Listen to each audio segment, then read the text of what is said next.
Oftentimes when I talk to procurement personnel, they say, we don't have enough time for another RFP, or we are completely understaffed, we don't have any more bandwidth. But the thing is, we still have to stay compliant and within budget. And how do we do all of these things with the current administrative and bureaucratic processes that we have to work through in order to order services? Cooperative contracts exist to solve that exact problem for your organization. In this video, I'm going to explain what cooperative contracts are, why they're not a shortcut around compliance or to avoid the competitive bidding process, and where NASPO ValuePoint contracts fit into that landscape so that you can decide when a co-op purchasing or co-op purchasing of the services makes sense for your organization. And to help you actually understand if you actually need to issue that full-blown RFP and go through the entire process, or you could take advantage of the already in existence contracts that will help and provide for the exact service or need that you have to work through the procurement process for.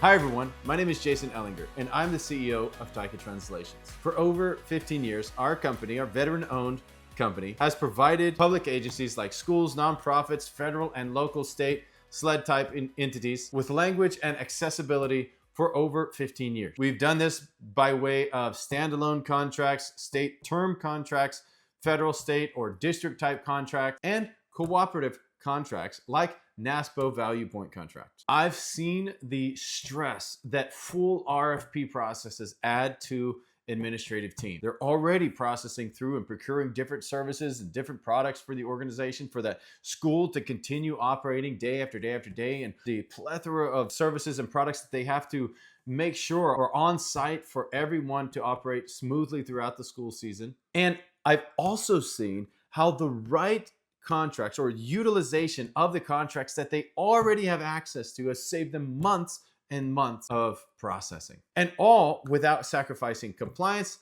or the competitive part of the bidding process. So this video is for you if you work in procurement, contracts, or program management. It's also for you if you keep hearing the term use co-op contracts. And more importantly, it's for you if you hear that and you actually want to understand how that fits into your process, and especially where NASPO ValuePoint fits into that program. Let's start with the reality that you're living in currently. A typical RFP isn't just a document. It's not just the initiation of a program. It's needs assessments, internal meetings, another draft, editing, re-editing, sometimes issuing the RFP, sometimes retracting the RFP because some part of it, especially the pricing module, hasn't been created correctly, questions from vendors, and question and answering sessions, sometimes multiple rounds of that, evaluations of all of these different vendors. And by the way, they submitted all their pricing whatever way they thought they understood the RFP, and it's not the way that the person actually intended it to be understood.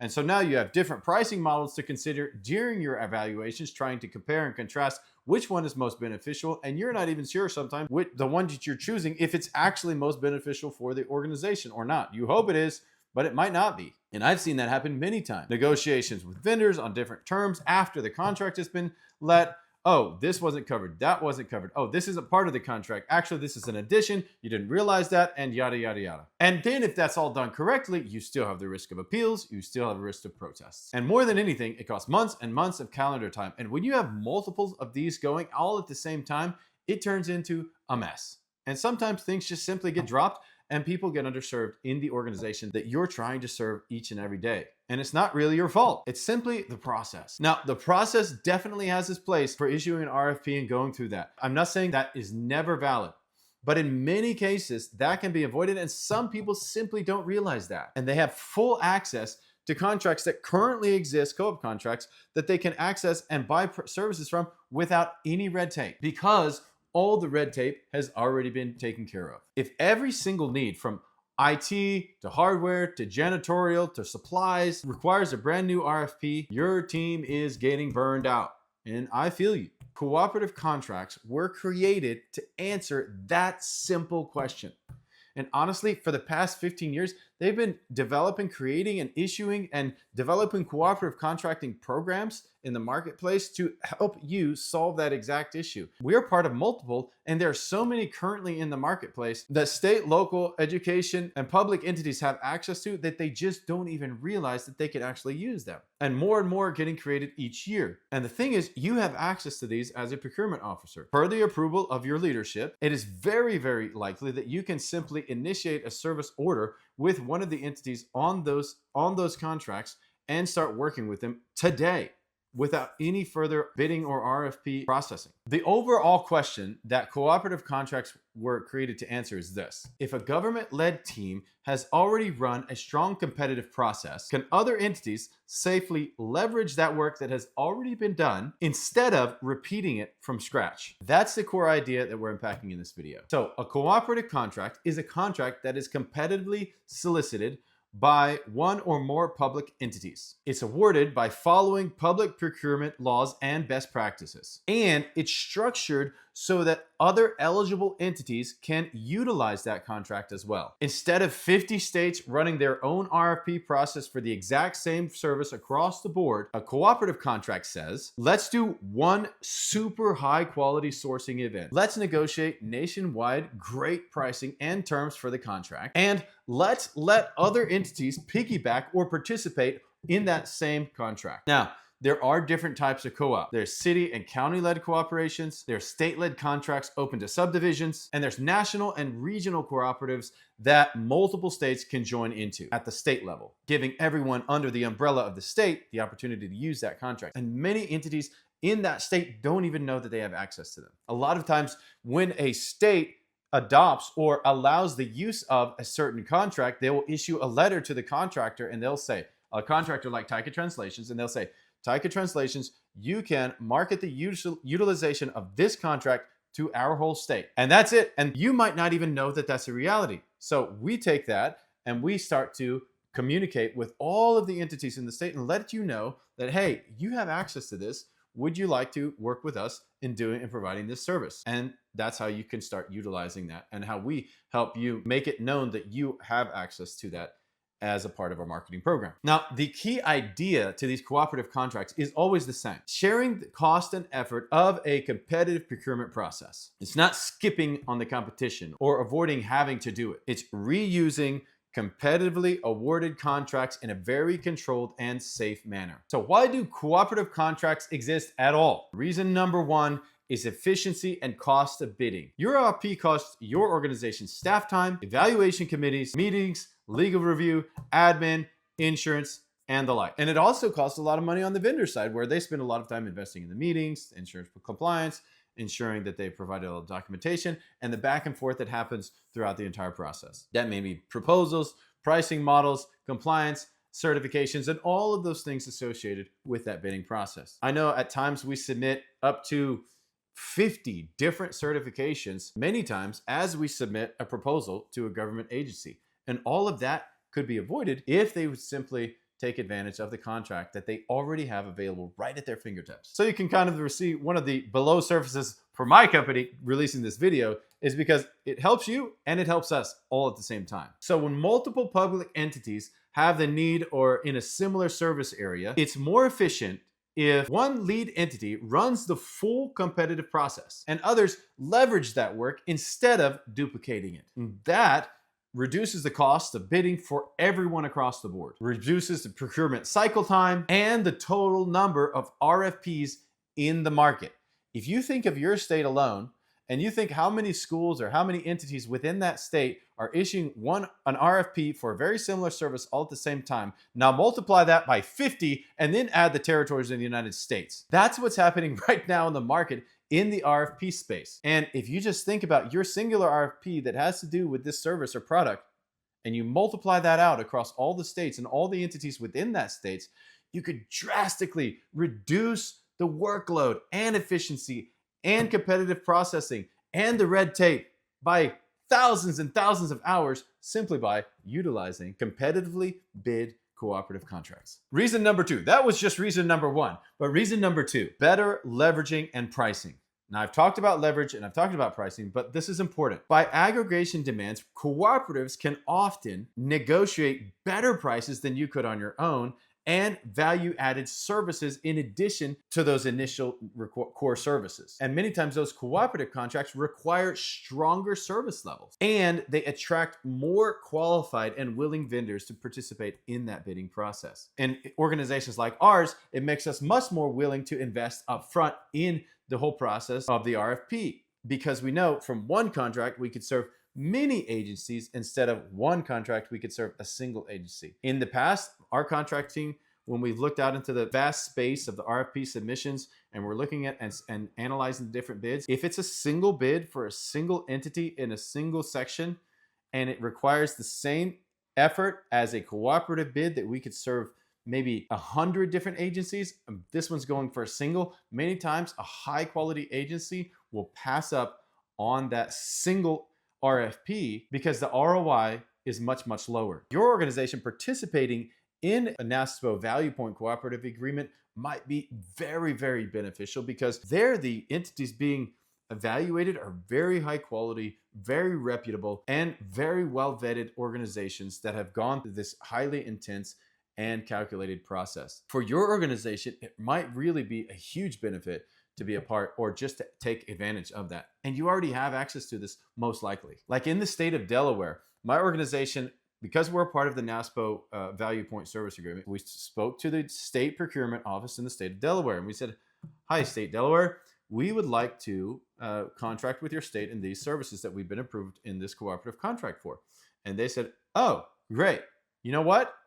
Here's a letter. You can mark it to the entire state and let them know that they have access to using this contract if they want to.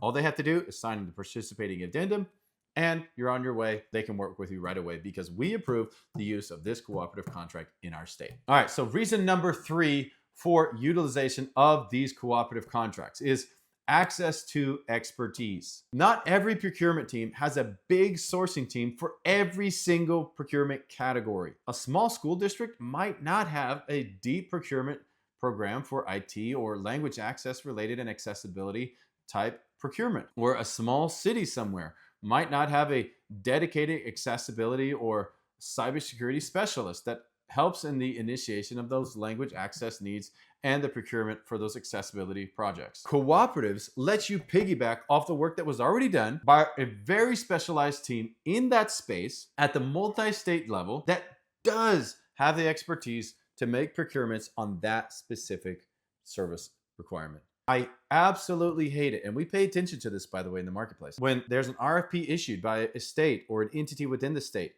and then 6 months later, after they bid it, processed it, and started utilizing the contract and found that the vendor fell short, they issue a new one because they had to cancel the old one because that vendor couldn't process the content or didn't meet their specifications, or they simply couldn't work with them because there was a great difference in what they understood was supposed to be delivered and what they thought was going to be delivered. So there was a vast difference between what they thought was supposed to be delivered and what the vendor understood that they were requiring to be delivered from the RFP. And so they have to issue an entire new one requiring much, much more work in the long run. And that's very disadvantageous, especially when you're trying to work through a smooth process of just getting stuff done for your state or your public entity. Where does NASPO ValuePoint fit into this process? NASPO is the National Association of State Procurement Officials. They're CPOs and procurement leaders from all 50 states, DC, and its territories. NASPO ValuePoint is their cooperative purchasing program. And here's what makes it unique. It uses a state-led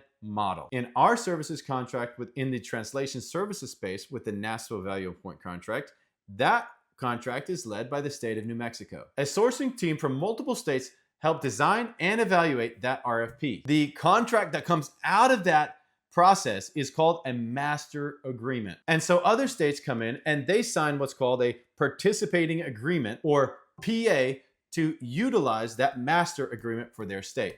And many states already have these signed. We've signed these already with many states throughout the United States as a part of our master contract that we have with NASPO ValuePoint. So in practice, the lead state runs a full competitive procurement process. A multi-state team evaluates all of the submissions for that, evaluates all the proposals, negotiates the rates, and awards those individual organizations who have qualified for that service or procurement item. After that, the states that choose to can sign their own PA, add state-specific terms, and allow political subdivisions or other eligible entities within their state to use it too. NASPO ValuePoint focuses on public sector entities and is funded and government by the state themselves. It's not a private buying group. It's a public cooperative program built by public government officials themselves. So here you can see the lead state, there's the master agreement, the PAs, and other eligible entities underneath that. So the big question I always hear is this: when is it appropriate to use a cooperative contract? And when should we still run on our own RFP? Let me give you a simple framework. It often makes sense to use a co-op when one of the below are true. Your need is similar to what a cooperative contract already covers. In the example of IT hardware and access to language services, many states, they have a need for those, and sometimes the volume varies greatly between states. In this case, those cooperative contracts are very beneficial because while the volume may expand and contract for that specific state, even depending on the different policies that are issued by that state, you can just leverage that public contract that already exists so that you don't have to go through the process when you find out or you weren't aware of maybe a law or regulation that's come into effect that really impacts the service requirement for that space. The second reason it makes sense to use a cooperative contract is when you have time or capacity pressure. Since those agreements are already set up and ready to go, and you don't have the time or the capacity within your organization because you're working on the thousands of other procurement issues that are going on, that is the appropriate time to use those cooperative purchasing programs. Now, the third thing is the cooperative contract has these aspects: a clear scope, transparent pricing, very high competition, and documented compliance with relevant statutes. In those situations, there's a very strong argument for using cooperative contracts. It preserves the competitive aspect because the original RFP has been highly competitively done. It reduces the administrative burden on you and your organization, and it still gives you flexibility to set local terms where required through your participating addendum or order documents. You may still need your own RFP when the following are true: the requirement is highly specialized or unusual and isn't covered in a cooperative agreement. So a niche systems integration for your local entity, or a unique and ecological environmental problem in your area, or